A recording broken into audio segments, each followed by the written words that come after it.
दिन भर पड़ी रहती हो, एक काम ढंग से नहीं करती। तुम्हें कितनी बार बोला है तैयार होने से पहले नाश्ता टेबल पर रख दिया करो। तुम्हें ये बात रोज़ बतानी पड़ती है। शादी के 27 साल हो गए पर तुम्हारी बेवकूफ़ी कम नहीं हुई। तुम्हें तो घर बैठना है, मुझे तो काम पर जाना है। अगर ये सब तुम जानबूझकर करती हो तो याद रखना मुझसे बुरा कोई नहीं होगा।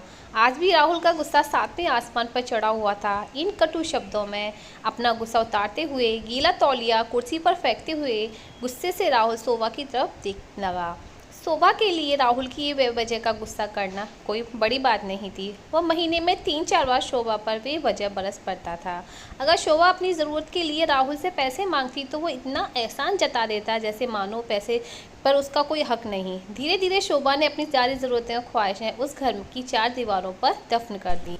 शादी के 5 साल तक शोभा ने पूरी कोशिश की कि राहुल बदल जाए, लेकिन फालतू का गुस्सा करना, शोभा को भला बुरा कहना मानो राहुल की आदत बन गई थी।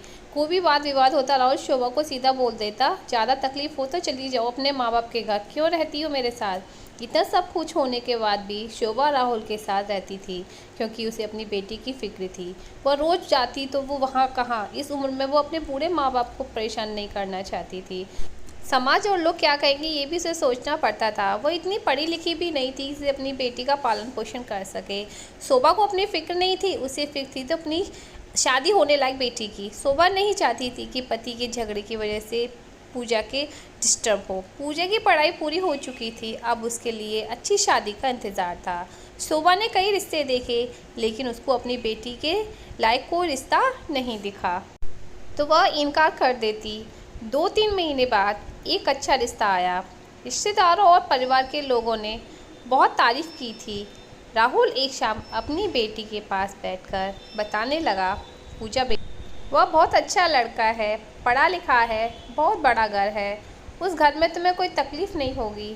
लड़की बहुत अच्छी नौकरी है। ऐसे रिश्ते बार बार नहीं आते बेटा, बस इस बार मना मत करना। पूजा पूजा अपने पिता से ज़्यादा बात नहीं करती थी, शायद डरती थी या नफ़रत करती थी, लेकिन आज वो अपनी पूरी हिम्मत इकट्ठा कर बोली, मुझे अभी शादी नहीं करना है पापा, मैं नौकरी करना चाहती हूँ, खुद के पैरों पर खड़ा होना चाहती हूँ, मैं आत्मनिर्भर बनना चाहती हूँ, अपने फ़ैसले खुद लेना चाहती हूँ, मैं अपने पैरों पर खड़ा होना चाहती हूँ।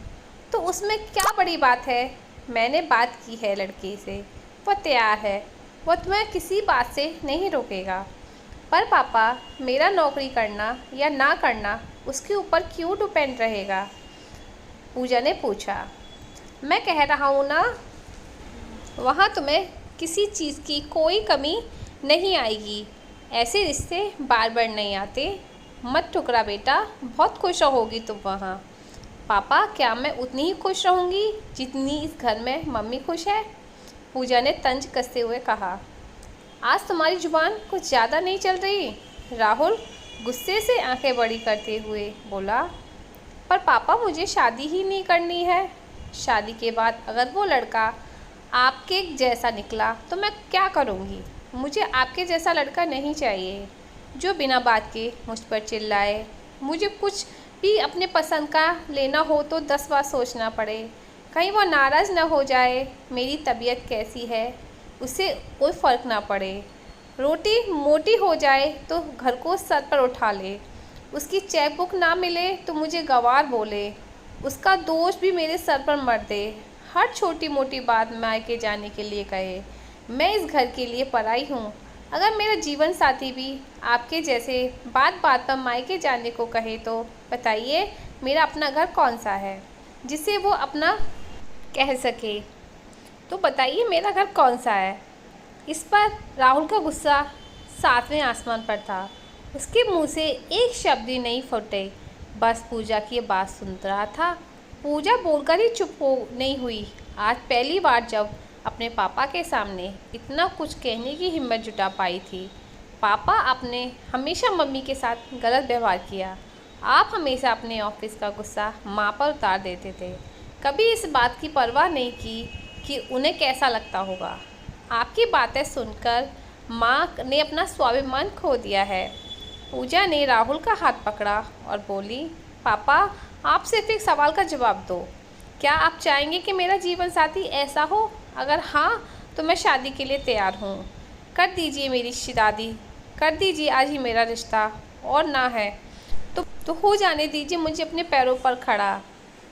मुझे अभी शादी नहीं करना है पापा, मैं नौकरी करना चाहती हूँ, खुद के पैरों पर खड़ा होना चाहती हूँ, आत्मनिर्भर बनना चाहती हूँ।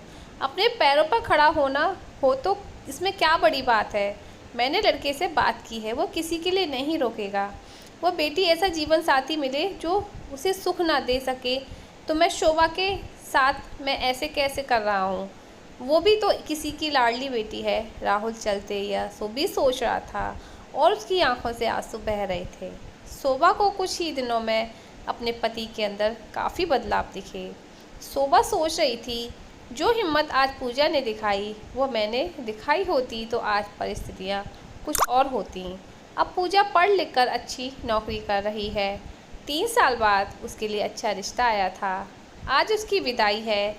आज उसकी विदाई पर पापा बोले, बेटा तू हमेशा खुश रहेगी, क्योंकि तेरा पति तेरे पापा जैसा नहीं है।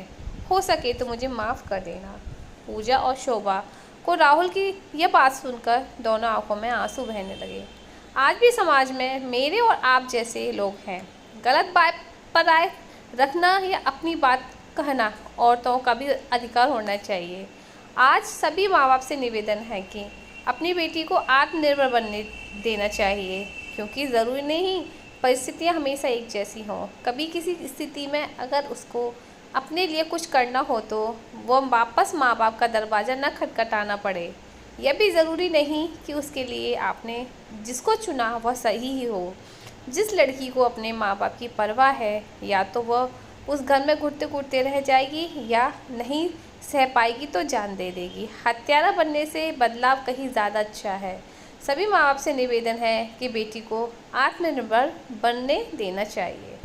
तो दोस्तों, स्टोरी अच्छी लगी हो तो प्लीज़ हमारे चैनल को सब्सक्राइब कीजिए और शेयर कीजिए।